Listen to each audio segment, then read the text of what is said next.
Good evening, White Sox fans. It is Wednesday, July 23rd, and you are listening and watching the latest edition of the Future Sox podcast, Hot Takes and Heaters. My name is Danny Miller. The gentleman you see sitting next to me or in your ears if you're listening to the recording is Jacob Thome. How you doing, Jacob? Hanging in there, hanging in there.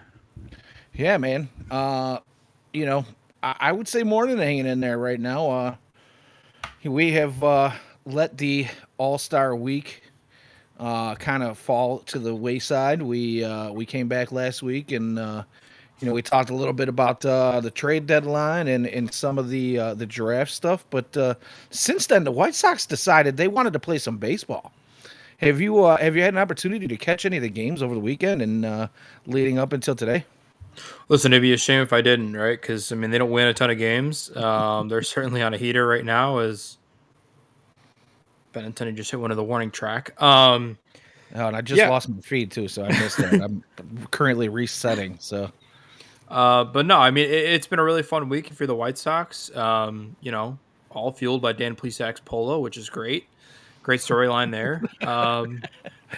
Feel bad for Scriffin, but hey, whatever. No, it's been really fun. I mean, it's been a fun week. Obviously, it's not even just like small wins. They dominated the Pirates. And they scored. They couldn't stop scoring runs.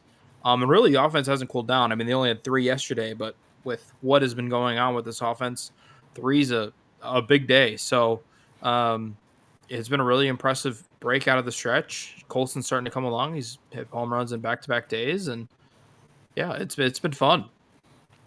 yeah, there's been talk of an emotional pregame meeting Friday after returning to play from the All Star Week, and it sounded like Venable kind of got the team together and basically told him he wanted to attack more fastballs and do some damage. But then there was a team meeting where guys kind of got together and I guess just kind of hyped each other up and said, we're better than this. So, uh, let's just hope that this is something that continues to evolve as the season goes on, regardless of what happens at the trade deadline.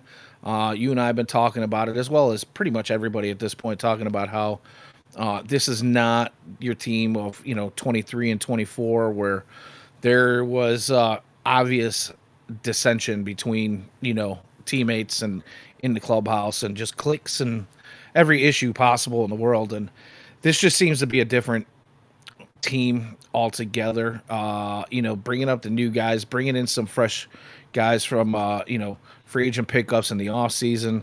Some of the trades that happened last year at the deadline, just kind of a new feel all around. And this is not something that again, we haven't been talking about all year, but now we're kind of starting to see that pay some dividends where some of that cancer is gone and attitudes are different, and guys really just seem like they want to play right now. And this is not the same ball club that came out feeling like they were just going through the motions.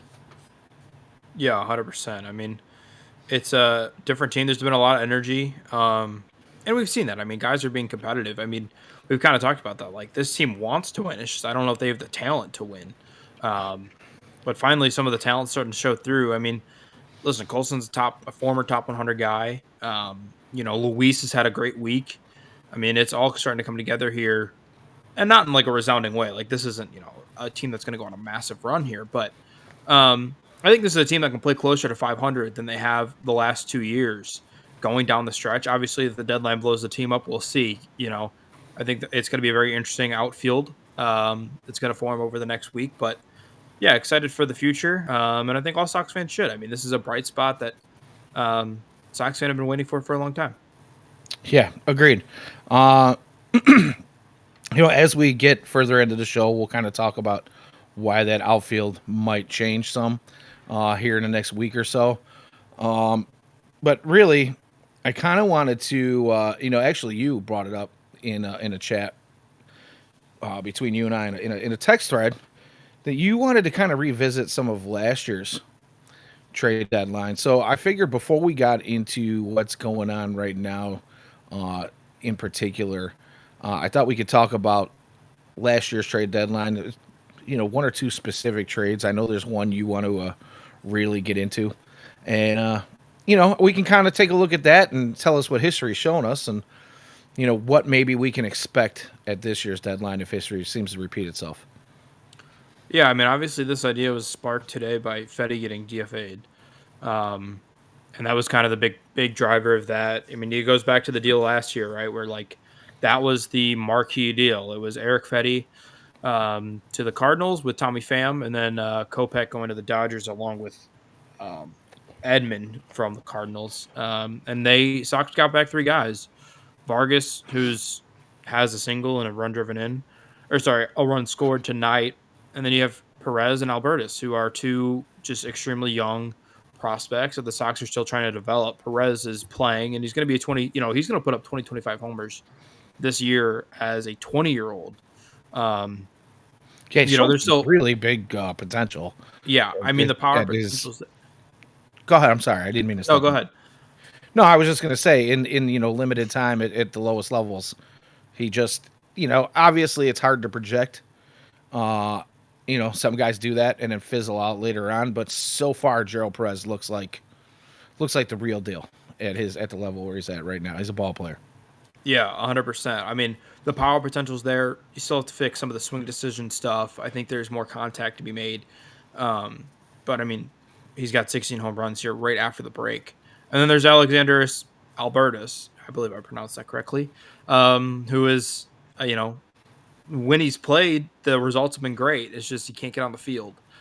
He's only played in 8 games this year in Arizona. He's been hurt. But, I mean, I think Sox fans, including yourself, jumped on Chris Getz when that trade was made. And me too. I think it was hard, but I think looking back at it, that's a trade that like the Sox, I don't know if there's a winner of that trade. I mean, it's hard because the Dodgers kind of muddied that up because they won the World Series last year. They're not losers of that trade, no value, but no. And let's be honest. I mean, Michael Kopech was a big reason, a big part of that, the run leading up to the playoffs last year. And, of course, he's been on the shelf most of this season. I think he's got like 7 or 8 innings pitched total. But, the one thing I wanted to point out about that and the Dodgers end of it is everybody's quick to jump on the Eric Fetty side of that trade. And I don't particularly see it as some giant win for the White Sox because Fetty got DFA today and Kopech's been on the shelf. Because one, like I said, Kopech was a big part of that. He turned into the reliever that we all wished he was while he was with the White Sox almost immediately. And that's, I shouldn't say turned into, because the last week and a half, 2 weeks, it was in a White Sox uniform. He'd already kind of shown that he was putting something together. He started listening to his coaching staff instead of trying to tell everybody he knew what he was doing. Maybe if you don't throw fastballs 99% of the time, it'll work out better. Right. What a shocker. Right. Zach Birdie. Anywho, he was a huge part of that. And even though he's been on the shelf quite a bit this year, what's keeping him on the shelf right now is he had a meniscus surgery that he originally stated he thought was going to be back before the 60-day time frame for him being put on the 60-day IL. Just recently, I think it was yesterday, I was actually reading something that said he said he was hoping to be back by August 27th. I know that he's been throwing on a flat surface just within the last week or so. He's been seen doing that. So, I can kind of speak about meniscus. I've had a couple meniscus surgeries over the last 2.5 years or so. The recovery time is not awful. And you're talking about a guy who I'll be 50 before this year is up. And Michael Kopech should heal much better than I do and have, obviously a much better staff around him, training staff and medical staff. I potentially think Kopech can come back and do exactly what he did the second half of the season for the Dodgers again last year. And let's be honest, Dodgers have had their struggles pitching this year, but are still a juggernaut of a team. So, I don't want to say that there are winners and losers. There are a lot of people out there, though, if you go on social media, they're like, as soon as Fetty got DFA'd, well, the White Sox obviously won this trade. I don't know, did they? The thought is that Eric Fetty's been bad just because he got DFA'd. He's had a couple blow up games. I will not disagree with that, but he's only got an ERA that's just over 5. If anybody thought he was more than a number 4, number 5 on most pitching staffs, like that's where you were mistaken. He Yeah. was solid for the White Sox on a bad White Sox team last year. You know, you can't say, well, Fetty was awesome for us. Yeah, we won 42 freaking games. 41 games.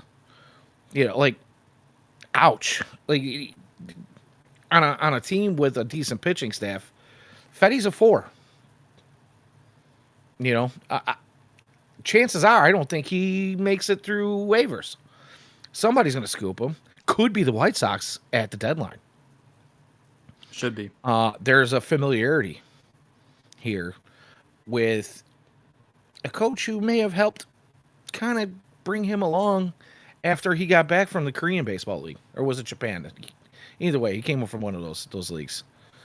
So anyways, I didn't mean to step on you, but I'm hoping that, I give you an opportunity to finish your thoughts. Yeah, I mean, I think it's a weird trade because, like, the Cardinals are the obvious losers. Like, they get Fetty and Pham. Pham's now a Pirate, and I think he's the worst player in baseball. I'm not even kidding. I think by WAR, he might be the worst player in baseball. And then you have Fetty, who just got DFA'd. So, like, the Cardinals are obvious losers. You can't call the Dodgers losers because, they won the World Series. But, like, on another note, like, the Sox got 3 hitters, right? I mean, that was the tough part about last year. Is you didn't have hitting depth in the system. I think you can argue you still don't. The draft's going to help. And I think it was going to be hard for them to get hitters. And they did just that, grabbing 3 of them for 2 guys who probably don't fit your timeline. Like, Kopech's going to be 35. Kopech's going to be 30. And then Fetty was on a 2-year deal. 1.5 years left of control. If he's pitching this year, you probably don't have Adrian Hauser. So, like, I think it's going to take a while before you can be like, oh, yeah, the Sox won this trade because, like, Vargas has had a rough 2 months.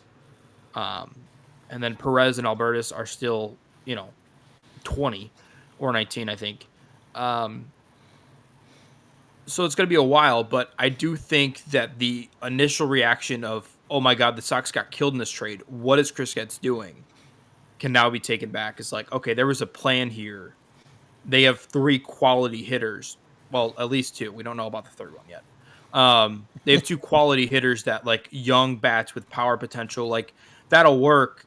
It's a reasonable return. I think, and I saw this come out today, like, if you were to do this trade again and the Dodgers were to trade straight up Edman and Kopech for those 3 guys, I think they do it.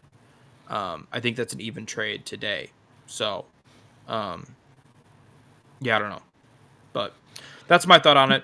I do think the Sox should pick up Fetty, though, because you're trading away. I mean, Hauser's gone. I think that's pretty much been stated that somebody's going to pick him up. Yeah, there's no way that he's in a White Sox uniform by the 1st. No.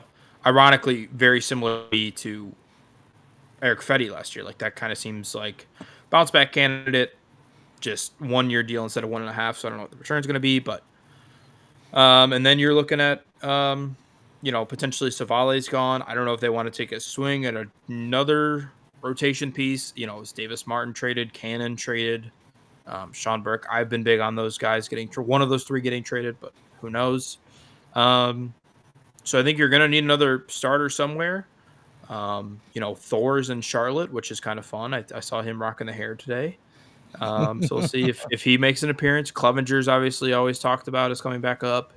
But I wouldn't hate bringing back Eric Fetty. See if you can't, turn him into something. You won't be able to trade him because, you bring him in on a 1-year deal. But, yeah, it'll be interesting to see what happens going forward. Yeah, and I'm glad you brought up Thor, a.k.a. Noah Syndergaard. For those of you who have forgotten, since he's not really pitched in the majors in a while. Uh-oh. Get there. All right. Sorry. Oh, no! Oh, boy. Sorry. I am watching the game in the background. I have it muted. I think you're ahead of me. Yeah, so there's... But do tell. Brooks Baldwin in left field basically just let one hit off of his glove. Now he was charging it, but it should have been a fairly easy catch, and he just alligator armed it. And it was with the bases juiced. Brandon Iser is not having the best inning right now. Uh, he's uh, he's gonna come in and it's just whatever. I'm not gonna get into it. I'm not gonna spend too much time on this. It was a tough play to watch, and I'll just leave it at that. But I'm the sure Rays I'll are see it now here up. shortly. Yeah, the Rays are now up 6-4 in the bottom of the fifth. After Colson Montgomery, as you brought up, homered back-to-back games, he tied it up in the third. So, yeah, I'm hoping that obviously, again, the Sox have scored 4, and it's only the bottom of the fifth inning. I'm hoping that we can see more of that offense come back. And this Rays team is no slouch. We talked about the Pirates early on in that series. That's a pretty bad baseball team, right? But the fact that the White Sox were able to put up as many runs as they did has been exciting. I am just, I don't know. I was kind of hoping to pull one out here against a really good team, or at least, better than 500 mediocre team. Yeah, I just watched it. That was rough. Yeah, That's a Toss tough isn't. play, I mean, but it I don't know. is, You can't but have I that. mean, he was there. He got the glove, the end of the tip of the glove on it. He just alligator armed it. I mean, he pulled that elbow into his hip, and it was like that. It really wasn't necessary, especially if you're trying to protect the run and you're on the charge. You make that catch right there, nobody scores. And well, no, we're just watching the Sox implode here at this point. So I'm not even gonna comment on what's going on. I guess I'll let you guys watch and catch it. But yeah, Toss comes into the chat here. It says great catch by Baldwin SMH, and I got to agree 100%. Like it was definitely catchable. A seasoned left fielder makes that catch every day. That's all I'm Yeah, by saying. the way, there goes my heater. 100% goes my heater, so that's great. That's for later in the show. But yeah, what Oh, do you? looks like he was out at the plate. Actually, I think they're going to review that on this last play anyway, where I said the Sox are imploding now. But yeah, you're out. Anywho, let's move on. Sorry, we're getting No, distracted we're here, good. and I have a little something going on, so I apologize. A little summer cold that's carrying over from last week, but let's move on. What Let's do you do got for us indeed. next? I know there was another trade or two that we might be wanting to talk about from last year, and kind of where that puts us from this year. Unless you're still on that the Fetty thing. No, I think we're good with that. Yeah, if you want to move on, I mean, there was kind of like 3 trades that like are weird, right? Like you trade Eloy, and you get a pack of promising reliever, and he retires. So, and Eloy's out of the league. He's not anywhere, I don't think. Yeah, I don't know if we see Eloy play baseball ever again. To be completely honest with you. Maybe in like summer league somewhere, but I think Eloy's okay with it. So, yeah. Yeah, maybe he ends up overseas. Wouldn't shock me to see him in the KBO or the JPL, or JPB, the or NPB. What the? Why am It's I NPB and then the KBO. KB? What the? Yeah, I'm all over the place today. I'm sorry. So, full disclosure, right before we started, I was actually out in the yard in this ridiculous heat, grilling, because somebody had to cook dinner, and if I didn't do it, nobody was going to do it. So I was kind of scrambling to get everything together and ready to go, and then I sat down for the show, and I might be a little fried, standing over a hot ass grill in mid-July in 95-degree heat. It was probably not the smartest thing to do on a show evening. So. But I was enjoying myself. It was quiet out there. I had the game on the patio, and things were good. Life was good, but hot. I think I fried my brain a little bit. Yeah, So, it's toasty out. your thoughts on the Eloy trade? Like, do you want to get into depth on that? Like, how do Not you really. I mean, there's not feel? really much to talk about. Both guys are just gone. Like it was a good idea, but then the guy retired. So thanks for that. I don't. Yeah. Yeah, and there was talks when he retired of like, I don't know if he's actually retired or if like he's coming back. And he had a rough. I remember he had a really rough like start to the year, and then just he's gone. Yeah, so he had a 9 ERA in 9 games, 15 inning pitch, 9 ERA, and he retired.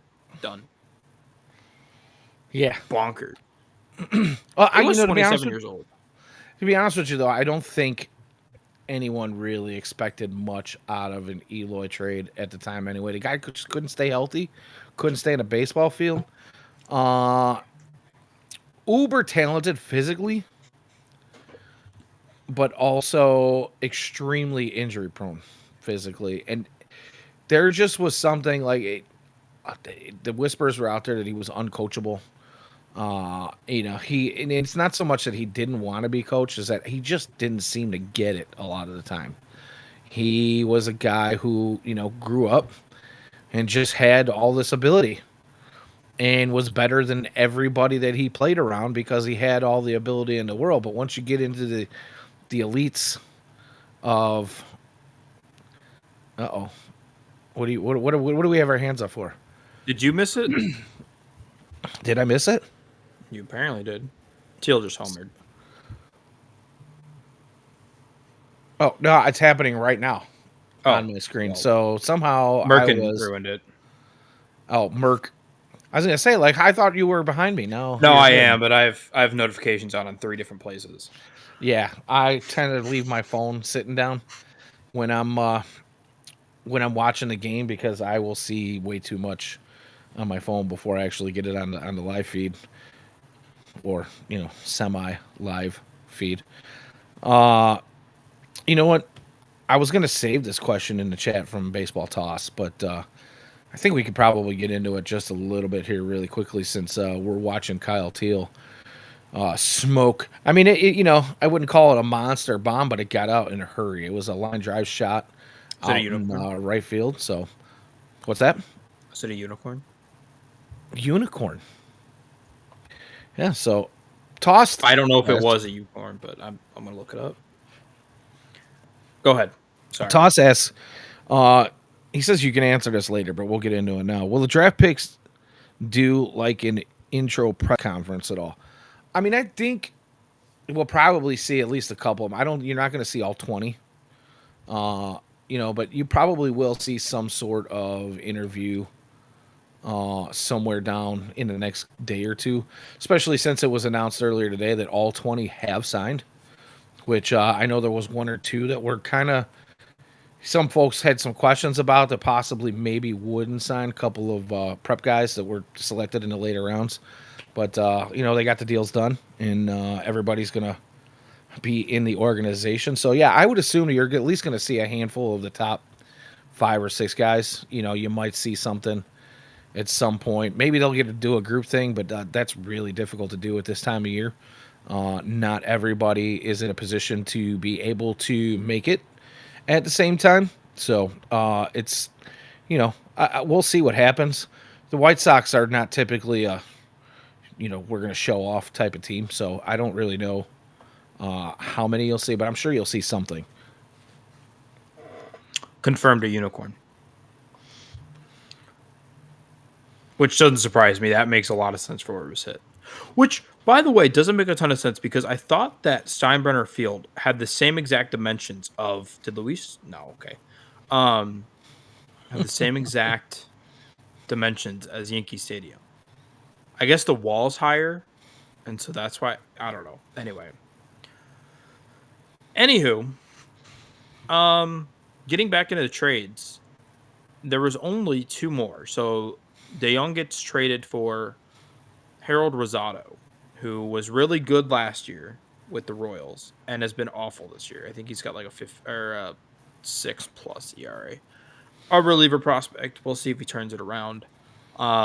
The last trade of note is William Bergolla for Tanner Banks. Bergola's interesting, not having a great year, but he's only 20 years old. He's in Double-A, OPS near 700. he could be a guy. I mean, there's so many shortstop prospects in the system. He's another one. It'll be interesting to see if he gets some play here. I know he had a really good spring, I want to say, um, last spring. So it'll be interesting to see if he turns into something. Yeah, I think he's got the potential to be a good ball player, but as you said, there's so many shortstop prospects in the White Sox system right now. Uh, it's one of those things that's like maybe they find somewhere else to kind of move them around a little bit. A lot of these guys are going to have to move around. You're not going to be able to play everybody at shortstop. And as guys graduate, move up the chain, as guys get DFA'd, there's going to be some holes that need to be filled, right, all over the field. Part of the reason, and we talked about this a lot the last couple of weeks, part of the reason that you draft shortstops is because they are usually typically the most athletic player on the field at that age, 17, 18, 19 years old, which often gives them ability to be able to play just about anywhere on the field. Obviously, depending on arm strength, you're not going to put a guy with a wet noodle of an arm in right field just because he can catch the ball and run things down. You typically want a guy who's got a cannon. You can sometimes hide those guys in left field. Andrew Benintendi, talking to you, you know. But it's just one of those things. Like he's gonna have to put something together. I would say rather soon, even though he's young, or find a place where he can hide some of his lower attributes and make himself useful somewhere else on the field.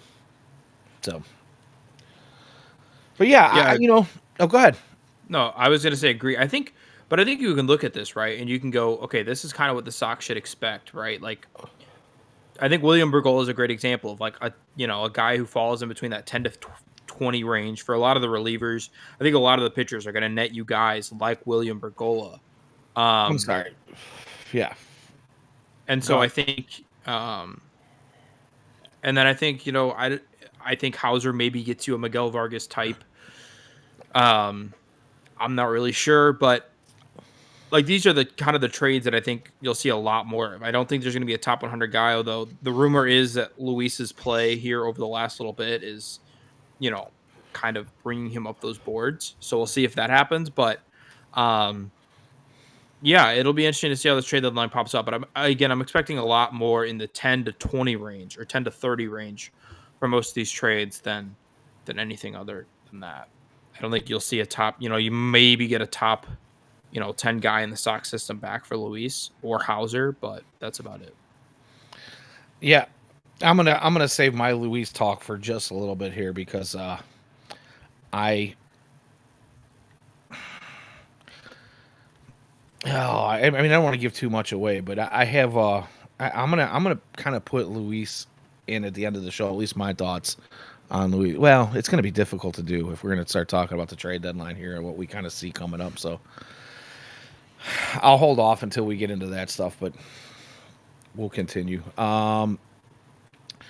Do you want to get into what? Goodness gracious, the Sox cannot get out of this inning. The last two innings have been a little rough. Anywho, let's get into some of the trade rumors for the this deadline. Now that we've kind of covered some of the old stuff and what we think we might be able to expect, if we're dealing off of that history from last year. But what do you think is the most likely trade to happen between now and, let's say, the weekend, the end of the weekend? Because I think their chips are going to start to fall pretty quickly here. Yeah. My guess is Hauser goes first. I think he makes the most sense. There's not as much question with him. Like Boozer, I think you still have some questions because he hasn't played a ton. Maybe it's Wilson. Maybe it's Altavia. I don't know. I would expect, though, that I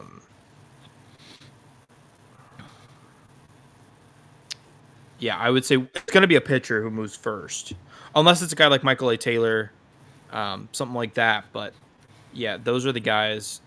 I would say it's definitely going to be a pitcher. I'll leave it at that. Okay. I was going to save this one for a hot take, but I'm just going to go throw it out there now. I've got a couple hot takes and I'm going to throw out there. But I personally think that Andrew Benintendi is dealt before the weekend is up. I don't think he'll get moved. That's I just don't think a team's going to take the play on the money. But listen, he's a platoon bat. If you want to platoon him and you are okay with taking the money, obviously the Sox would have to throw some in there as well. He can get moved. I wouldn't be surprised. So my thought on this is, it's been talked about quite a bit now, where the Sox, it's been reported, I should say, that the Sox are willing to eat a substantial chunk of his money. What that means, how much of that money, I do not know, but it has been reported by insiders that the Sox are definitely going to be willing to eat some of his contract, his remaining contract. I think he's due like 17. I think it was 17 or and change this year, and 16 and change next year, I believe, or some. Maybe it's next year and the year after, right? Yeah. So, and the remainder of whatever he's owed this year. I think with the spate of injuries that have happened all over MLB in the outfield, there's a handful of teams that are, in the playoff hunt right now, if not leading their division. I.e., let's just go ahead and talk about the Blue Jays are leading the East in the AL right now, and the Dodgers are also strapped for some outfield with some issues in injuries. Dalton Varsho goes down and is waiting to come back. I think if you eat some of Benintendi's, or at least a good amount of Benintendi's contract, you're looking at a guy. He's hitting. I think he's got like a 101 WRC plus at the moment. Obviously, he can't throw for anything, but defensively, he's pretty solid. We've seen it throughout his career. He's been pretty solid. His best years obviously are behind him when he was with Boston, but he has had a 20 home run season last year. I think he's still sitting at 11, or is he at 12 now for the White Sox? This year potentially could have another 20 home run season by the end of the year under his belt, and a solid defender. I think with the spate of injuries, he's gone. I think it happens sooner rather than later, and I wouldn't be shocked if he's one of the first ones off the board for the White Sox. What do you think about that? Yeah, I don't hate it. Like I said, by the way, I don't know if we want to talk about this tonight, but the MLB Pipeline just released their new top 30 for the White Sox. So yeah, I don't think there's a team that's going to willingly take on the money. The Sox definitely have to include cash. We'll see if they do that, but yeah, it's going to be a tough trade. We'll see. There is upside though. Like, if you can kind of put together what he was, and he's a high-end platoon bat. He's crushing left-handed pitching this year, so we'll see. I don't think he gets traded, but it wouldn't necessarily surprise me either. There's some other guys where, like, Lenyn Sosa is another guy who, like, yeah, if he got traded, I wouldn't necessarily be surprised. I know we'd both hate it, but there's some guys like that where, like, okay, the big three, right? Like, big three. That's a loose term of, like, Burke, Martin, Cannon. If one of those guys gets traded, wouldn't be surprised. So I think he kind of falls in that tier. One of our longtime listeners. Haven't seen him in a while. I know he checks in with our. Trey's a big prospect guy. Checks in with our prospect sessions on podcasts and live shows. So good to see Trey checking in with the MLB centric FutureSox podcast. Always a pleasure. I do have a question in the chat here. We were talking about last year's draft picks and trades and whatnot, but Sam Antonacci. You familiar with Sam? Of course I am. He's a Chatham guy. There you go. Baseball Toss wants to know if we think we see him. Is there any chance that we see him next year? I'm probably going to go with maybe. I don't. I would say it's less than a 50-50 chance. It all just depends on what happens in the offseason. And what I think a lot of it depends on what happens this trade deadline, what happens in the offseason, who's where do our prospects kind of fall in? Obviously you just said that MLB Pipeline has come out with the new top 30. Who are we expecting to see in camp? Who are we expecting to be fast movers? But I think Sam has got, how should I put this? Sam is he's an interesting prospect. I think where he was drafted was a steal. I just don't know how much of a steal you could call it. I still want to see. I want to see how things play out for Sam when he gets some more field time under his belt. But he's a. I don't know. Do you have any thoughts on Sam Antonacci? Yeah, I mean, the thing that worries me is like the power, right? I mean, like, listen, the dude's hitting 300, right? Like, but the to say the power is limited, I think, is an understatement. Like, he's got 30 grade power. Um, and also, I don't know with how crowded the middle infield is, right? Like, you currently have Mydroth, Montgomery, and Vargas. That's your infield. Vargas, I know, can play some, is playing some first, but like, I don't know.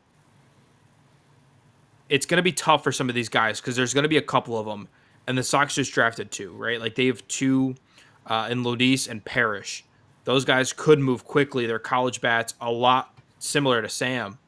I mean, listen, he's going to be a guy that I root for forever. Obviously he's from the area that I'm from. But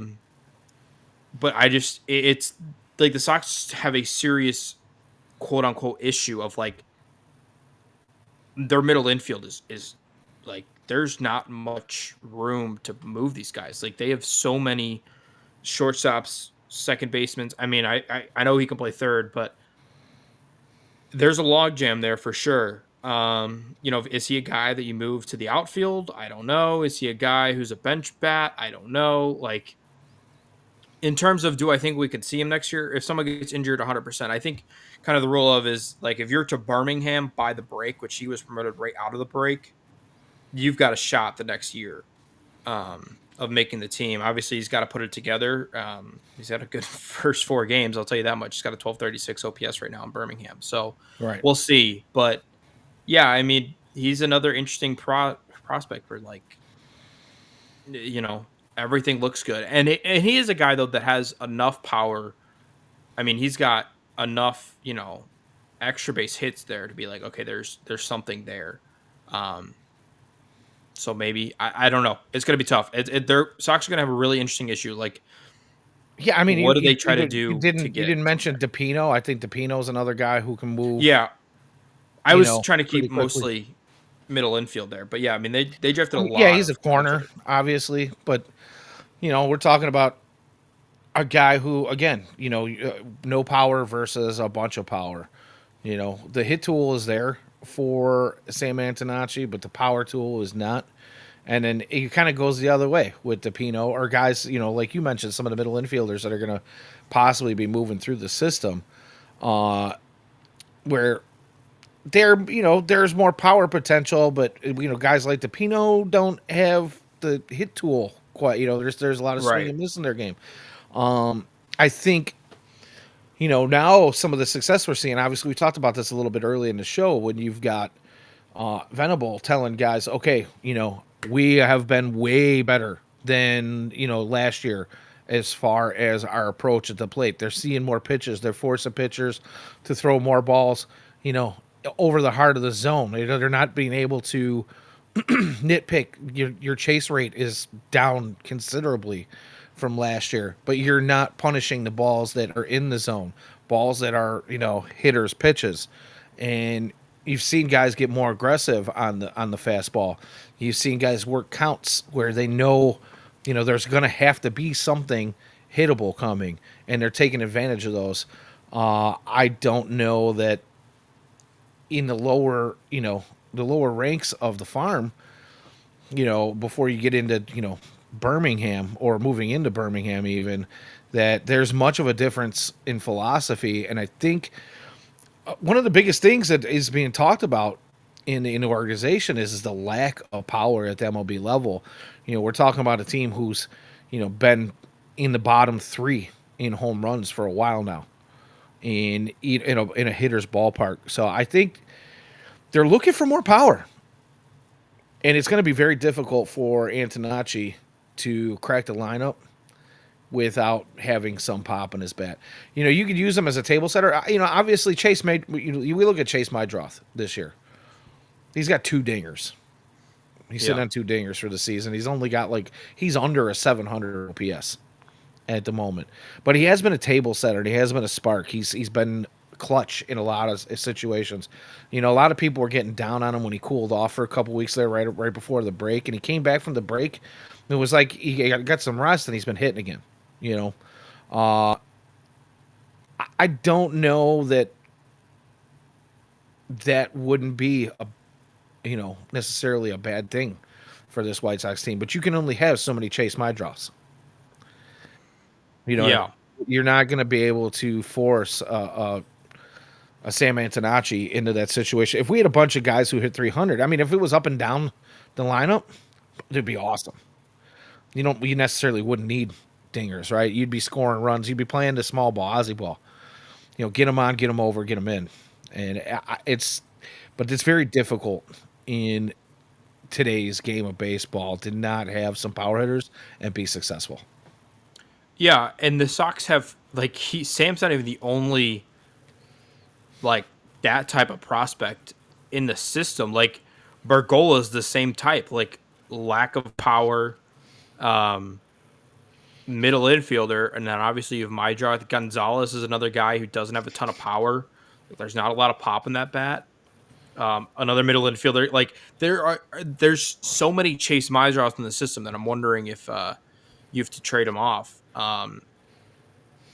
and try to trade those types of guys for bats and for other bats, or if you want to go arms in a different system, however you want to do it. But yeah, it's going to be interesting for sure to see kind of how this all plays out there. Yeah, agreed. Speaking of, Chase Mydroth is currently at the plate right now. It is the top of the 7th. And the Sox are still down 7-5. Again, 5 runs against a decent Tampa Bay Rays team. Not something to be mad about. So I wanted to hit this comment, and I want you to go ahead and take the first crack at it. Can you explain why Braden Montgomery isn't in Birmingham? Seems like they're being weird with the old injury. And I think that's pretty much it. But that sums it up. I think they're just kind of taking their time. They're not in a hurry to get Braden going. Could be that they're just waiting for the trade deadline to kind of move things around and see where things go before making any kind of moves with him. But I wanted to see if Jacob had any thoughts on that as well. Yeah, he struggled after getting to Winston-Salem. He had a good month, and then just went cold. He is back up though. Since the break, he's 7 for 13, 3 doubles, 3 driven in, 3 walks to just 2 Ks. He's been striking out a lot too. If he keeps that up, I think he'll get the call. And they're also, the Sox are going to have this not weird, but they're going to have the thing of a bunch of people are going to go to Winston-Salem because you have to make room for the draft pick. So a lot of guys are going to get promoted here in the next couple of weeks, especially with the amount of college bats that they took. So I wouldn't be surprised if he's a guy that goes up, especially with how he's hitting it out of the break, to see if he gets to Birmingham. But I think really the issue is just he hasn't been hitting as well from the left side, which was kind of his strength, but it's been kind of worse this year. So we'll see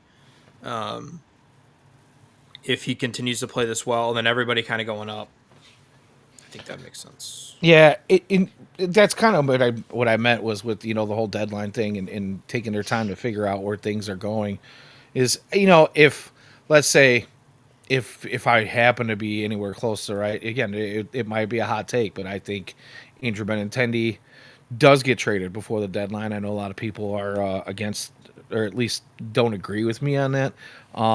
Luis Robert Jr., especially with this current hot streak, and you know everybody talks like it was after the deadline or after the break, the All Star break, but Luis was actually starting to warm up a little bit the week before the break as well too.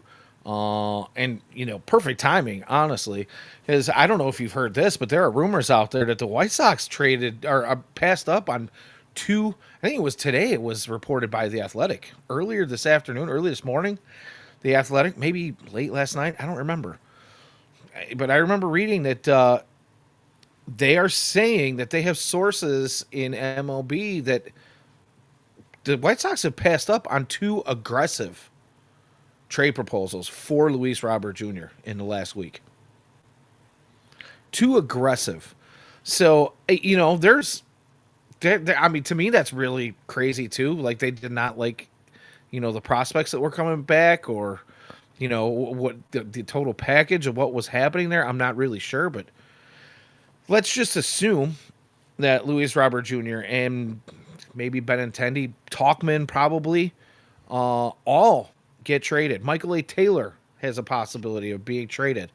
Uh, so you're looking at, you know, now we've got to graduate guys just to play on the south side, and then you've got to fill all those holes that guys are coming up from, say, Birmingham and Charlotte to fill holes here in a White Sox uniform, as well as, like you said, there's, you know, 20 draft picks that just happened recently where you're going to have to find spots for all those guys. And I just think that's where things are being slowed down for him.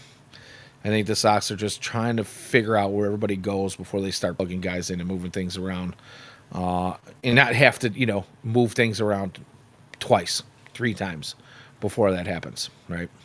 Yeah, I mean, I think that until after the deadline, I would say I don't see a ton of guys getting moved up and down here over the next week in the minors. I Yeah, think after the absolutely. deadline and then the signings, I think people will start moving Right. within the system. Trey asks, did we talk about Fetty? And he says they should totally claim him, right? And that was the 100%. first thing I said was, you know, Eric Fetty, everybody wants to talk about that trade. Like the White Sox absolutely blew that trade out of water because Eric Fetty was DFA today. And the reality is Eric Fetty still only has just over a 5 ERA. And he's had a couple of blow up games and, you know, whatever. But I mean, we expect at least one or two starters from this rotation to be gone in the next week and a half. Yeah. Right? Not even a week. Yeah, about a week and a half ish. And when that happens, you're going to need to fill some spots. Obviously, like we've talked about, Clevenger is down in Charlotte. We've got Noah Syndergaard down there. But Fetty's got familiarity with this ball club and with the coaching staff here, and they were able to pull things out of him that obviously seems like the Cardinals have not been able to get as much out of him as the White Sox did. I would not be mad if they claimed him. To bring Eric Fetty back after getting what we've got in return on that trade, that to me would make it the White Sox won that deal. You know, you trade the guy, you lose him for a half a year, you get Miguel Vargas, you get Geral Perez, and you know, sure, Kopech went away and he's been on the shelf for most of the season this year, and he comes back and who knows, the Dodgers go to another World Series. You know, the Dodgers look like the real winners in the whole thing. But yeah, to get Petty back after, you know, being one of the two big pieces of that trade just seems like a no-brainer to me. But, you know, who am I? So, Yeah. yeah. All right, man. What do you got up on the docket next? I really didn't have much. Did you want to touch on maybe some starting pitching? Shane Smith's mystery injury that everybody knows is fake, and yeah, backfield hamstring issue. All right, sure. You're limiting it. You're limiting innings. Just Limiting come on, say innings. it. You know, he started to look like he had lost something, you know, mid-season dead arm period. Obviously asking him for more innings than he's probably ever been used to. If he's going to pitch the entire season, I think that's pretty much a foregone conclusion that that's exactly what's happening. He's getting a little break Yeah, before 100%. everybody gets traded off and he has to come back to the rotation. Agree. Yeah, I thought that was funny. Yeah, mystery Yeah, I injury. mean, Sure. call it what you want, but anybody who's been watching baseball and listening to GMs talk through the side of their mouth for forever and a day, you pretty much knew exactly what was happening there, right? We didn't we didn't need an interpreter to read between the lines on that one. Yeah.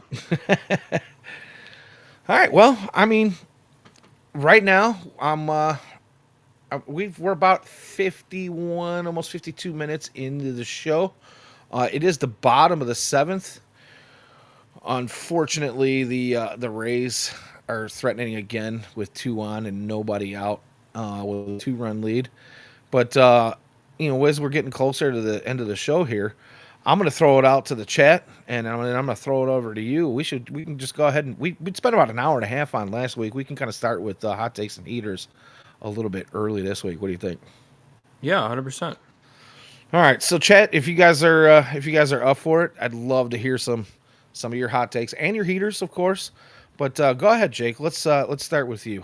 I know you threw one of them out there already, but I have to quickly research my other. all right.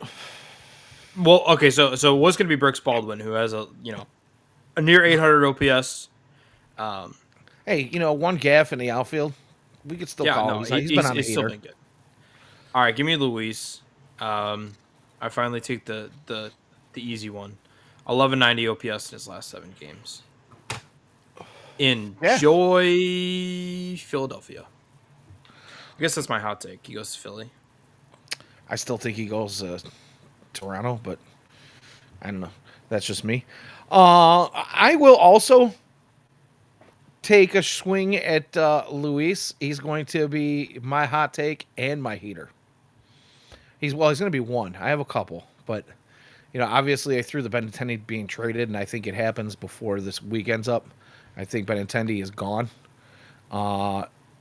That's a extremely hot take, I know, but I'm gonna go ahead and throw it out there. Blank shows up for first time in a while. What's going on, Blank name? How you doing? Brooks Baldwin's still a better outfielder than Vaughn and Sheets.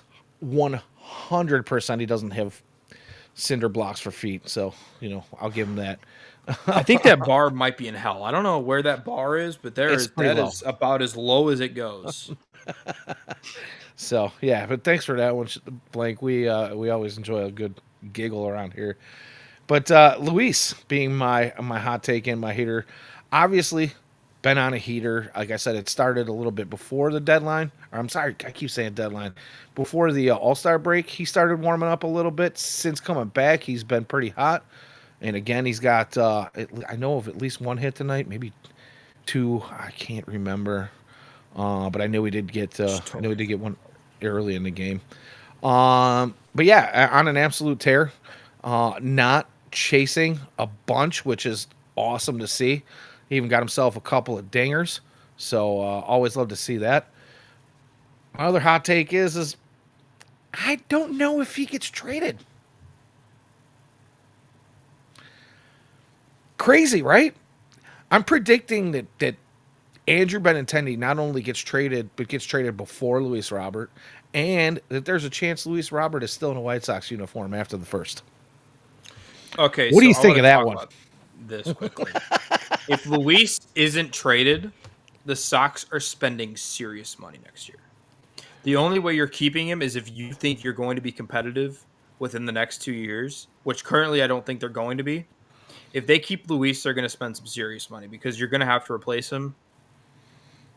And I mean, nobody kind of knows with the ownership situation if they're going to spend this offseason. But if they keep Luis, they're spending some big money next offseason. Well, they might break $100 million contract. So, I mean, you look at Luis's current contract, and you think he really hasn't even lived up to the early extension that he's gotten. And you look at his age, and you look at what he did in 23, and you look at how he's heating up now, and maybe, just maybe, he does want to play baseball on the South Side because he sees the changes, and he starts to warm up. But if he's not hitting 35 home runs a year, he's not going to be all that expensive when it comes time to re-sign him. So, See, just a and that'll thought. be the I interesting, mean, I'm playing this. Like I said, this is a hot take. It's spicy. I know it is, right? but I'm trying to get inside the head of, I don't know, maybe like a really bad GM, where it's like, how can we make this work? And who do we have, to build around as far as like a veteran presence goes? Mike Talkman, just kidding, he's traded. He's as good as gone. Yeah. No, I mean there isn't a veteran presence. I mean you can always bring that in the off season, right? But um, man, I don't know if they do that. If they do bring or if they don't trade him, um, I will say that they are definitely going to have it worked out where that contract's already worked out. There's no way they pick up that $20 million option. I don't think. Um, yeah. I don't know if he has a good second half. I think there's a chance. There's a chance they pick up that $20 million option and they see what he can do next year. And we're looking at this again next deadline. Yeah. And the only reason I even bring this up is because of that report from the Athletic earlier today that said that the White Sox have already passed on two aggressive. Aggressive was the term, the word they used. Two aggressive trade proposals for Luis Robert Jr. that the Sox have balked on at this point. So, What does I'm aggressive only, for Luis I, Robert look like though? I don't know. And there's not a whole lot on the details of it. We don't know if it was a package deal. We don't. There wasn't any mention, as far as I know, there wasn't any mention of what the return was going to be. But you would have to think aggressive means, hey, maybe there was somebody that would have cracked the top 10 in the White Sox farm system in return, because we've been speculating that maybe you get somebody right around 10 in the 10 to 15 range in the White Sox system coming back. I would say aggressive puts you in a position to get a return of somebody in the 5 to 10 range, would be my guess. But So again, just guessing. Buster Olney of ESPN puts this out today. It seems unlikely that Luis Robert Jr., a once projected centerpiece of this deadline, will be dealt unless a team makes a big bet on a player who has either underperformed or has been hurt this year. White Sox could continue to wait on Robert's talent to manifest and his trade value be restored by picking up his $20 million option for next season, which is hardly out of the question for a team with little future payroll obligation. Well, there you Maybe go. you're onto something. I hadn't read that, but maybe that was part of that article, because I read that article secondhand. Unfortunately, I do not subscribe to the Athletic. This was I was catching blurbs by somebody else kind of stole some of the quotes from that Athletic article. But yeah, man, there's a chance that the White Sox just don't feel like the return's going to be good enough, and that maybe part of this turnaround in the last couple weeks here for Luis Robert Jr. is the fact that he can settle in. And he's seeing the changes in this ball club. And maybe he likes playing with Will Benable. Maybe he likes playing with some of these new kids that are coming up. I don't know. But something just feels different. By the way, the White Sox are back within one. And they've got Guess who's at the dish? two on. Kyle Teal just singled up in the middle. And now we've got men on first and third with nobody out and down one. So this game's getting interesting. White Sox again, 6 runs tonight. They're putting runners on base and putting runs across the plate. So always fun to watch. Do you have anything else for hot takes and heaters? I want to go back to the Luis thing, just quickly. Let's do that. It also makes sense that they don't have a superstar outfield prospect. There's no upcoming prospect. Braden's probably a corner, and what's his face? King George is probably too far away. So, yeah. I mean, it makes sense to kind of hold on. I don't know. It'll be interesting. And I wonder if George profiles more as a first baseman as he gets up. Anyway, I don't fast. know. He is, but he's big. and I feel like he's still going to get even bigger. Left-handed He's, Aaron Judge. I mean, it's possible. It's very That's not possible. a prediction. That is like his upside. I'm Though. not. That kid has I'm not insane saying he's upside. going to be Aaron Judge production. I get that. Yeah. I'm saying that it's possible that he's Aaron Judge size playing the outfield, like Aaron Judge has been doing. So yeah, Yeah. I mean, it's cool, but like you said, he's also a year or two away. And Bases loaded. so Luis walk? Did he not? Yeah. Walks. I'm behind you. Are you? Merkin's ruining it. I'm You're sorry. reading tweets. Merkin's ruining it. Yeah, I haven't turned my notifications off. I'm supposed to. But. All right. Well, tell you what. Do you want to hang out and watch the end of this game? Just Maybe the end of the inning. Yeah, why don't we do that? We'll stick around to the inning because there's bases juice, nobody out, and the Sox are down 1. Close to Montgomery's third home run of the season. Kelly do you want me is to not not pitching well. Do you want me to not spoil it? Yeah, let's not. But I mean, Colson Montgomery third home run of the season would be awesome if bases are juiced. If I go like jumping out of my chair, you can. Yeah, he would be awesome to see Colson get his first granny after having only his first home run yesterday.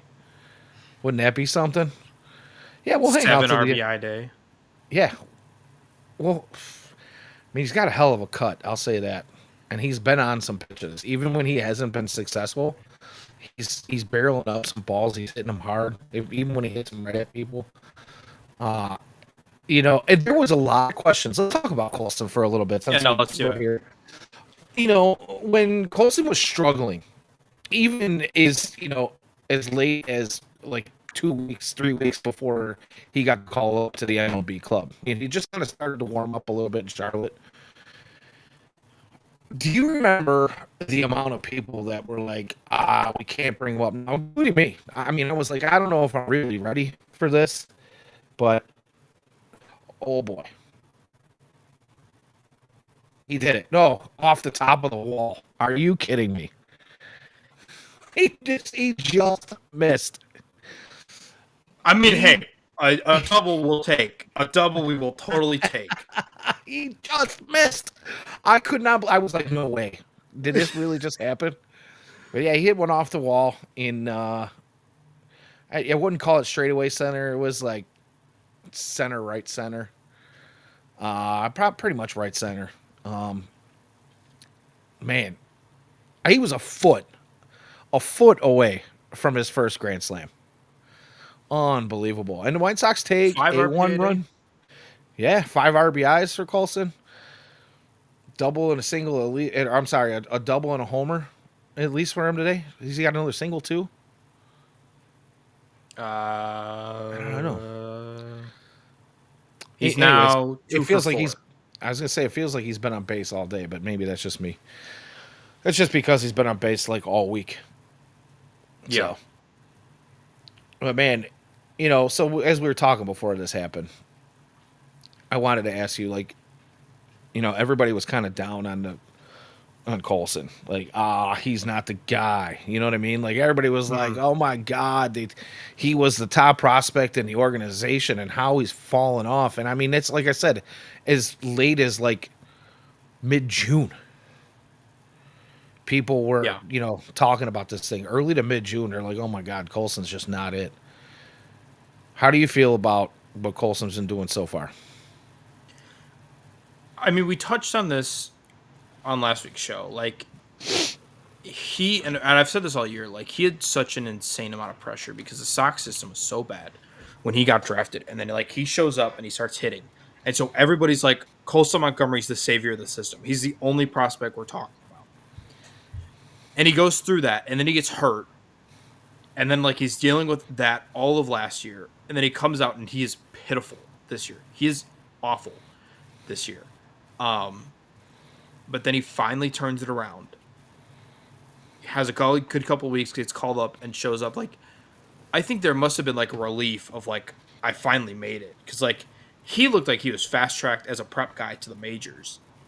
And, like, it stalled in Charlotte. He couldn't get through Charlotte. And so I think if I have to wonder, like, which is there was odd. Just relief. Yeah, really odd because like he should have dominated Charlotte. I mean, it's a you want to talk. It might be the most hitter of hitter ballparks Yeah, out there. and so he just struggled, but then like it's all come back around. Like this is who we thought he was in 2022 and 2021. Like so far, and listen, the dude's got 46 at bats. Woo! I'm sorry. I'm watching the game here. Luis Robert Jr. takes liberties on an infield ball hit to second base, and the throw comes in instead of going to first for the easy out. Instead of going after Baldwin, who was the batter, they throw home and airmail it, and Luis Robert comes in easily. So Is now it we've got fun first and third watching? again with only one out in the the top of the eighth, and it Isn't it is fun fun. watching other teams doing just dumb stuff instead of your own? It's great. Well, It's it's great. fun to see the Pittsburgh White series Sox great. actually take those opportunities to put some pressure on the Yeah. other team. We're not taking plays off. We're not taking innings off. They're actually being aggressive when they need to be aggressive. They're taking the extra base. They're taking the bigger lead. They're getting inside pitchers and catchers' heads. That's the kind of baseball we've been missing on the South Side for the longest time. So now we got Talkman up at the plate, 2 on, 1 out, and he flares one in the left field for another run scored, another RBI. It's going to be a shame to see that guy go. First They time have I feel 10 like we've, runs again. yes, 10 runs for the White Sox. It's going to be tough. We finally have a right fielder Yeah, I know. Dude. on the South Side, and chances are he's going to be traded. Yeah, I mean, that's tough. you They've know, been trying to fill it for years. It's been a first baseman. It's been everything. Larry Garcia, it's everything. Now they finally have one, and like it's a 1 year rental. I guess it is a 2 year rental because he's art next year, but yeah, I don't know, man. I don't know. Getz has got some decisions to make. I wonder. Well, let's talk about this for just a moment. yeah. If Luis Robert Jr. isn't getting traded and they pick up his $20 million contract for next year, and there is some thought that they might spend some money in the offseason to shore up this team a little bit, is there a chance Mike Tauchman doesn't get traded? I Unless the mean, offer is like bowl me over. yeah, he's the guy, right? Like, I think Slater and Taylor are the two most likely to be dealt. Um, in the What do you think? outfield, but like, You if think you're not going Austin to trade Robert Slater? though, Like who are you getting back for Austin Slater right now a flyer. But like, what is his purpose on this team? I mean, though? I mean, he's I no mean, I more than guess the fourth outfielder on most teams. right. But somebody will take him. Like the Mets, I think, are a team. Somebody who just needs somebody to crush lefty pitching. Somebody will take him. Um, but yeah, I mean, you could talk me into them keeping the outfield intact. Benny, Robert, Talkman. You obviously have the left side of your infield. You need to sign a first baseman A or move DH. Vargas over there and a DH. And then you're probably going to have Noah at least coming up. If Hagen can figure out his control, he'll be up. Plus they've 3 Tommy John, like Mason Adams, I think has got a shot at the rotation next year. Drew Thorpe's coming back next year. Who's the other kid?